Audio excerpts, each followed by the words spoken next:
திருவண்ணாமலை மாவட்டம் செய்யாறு அருகே மரக்கிளை முறிந்து விழுந்து 100 நாள் வேலை திட்ட பணியாளர்கள் 2 உயிரிழந்திருக்கின்றனர். கூடுதல் விவரங்களை செய்தியாளர் தசரதன் வழங்கி கேட்கலாம். தசரதன், வணக்கம். அவர்கள் பற்றிய முழு விவரங்கள் என்ன தசரதன்? கண்டிப்பாக திருவண்ணாமலை மாவட்டம் செய்யாறு அடுத்த கழனிப்பாக்கம் கிராமத்தில் இன்று வழக்கம் போல் 100 நாள் பணிக்கு 50க்கும் மேற்பட்ட பணியாளர். என்னங்க, இனி வீட்டு வேலையில கொஞ்சம் அதிக ஒத்தாசையா இருக்கணும். ஏன் வேலை கிடைச்சிட்டா? வேலையா? நான் பாஸ் ஆகணும்னு நினைக்கிறேன். எப்படி? பாஸ் வாலா பி தி பாஸ். பணி செய்து கொண்டுள்ளனர். அப்போது மதிய நேரம் என்பதால் வெயில் அதிகமாக உள்ளதால் ஆலமரத்தின் அடியில் அமர்ந்துள்ளனர்.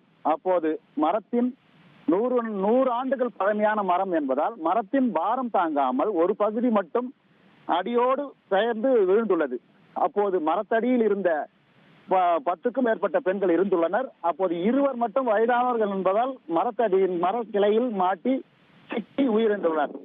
மேலும் 5க்கும் மேற்பட்ட பெண்கள் சிறு காயங்கள் மற்றும் பலத்த காயம் மூலம் செய்யாறு அரசு மருத்துவமனையில் சிகிச்சைக்காக அனுமதி பெற்றுள்ளனர். இச்சம்பவம் அப்பகுதியில் பெரும் பரபரப்பையும் சோகத்தையும் ஏற்படுத்தியுள்ளது. விரிவான விவரங்களுக்கு நன்றி தசரதன்.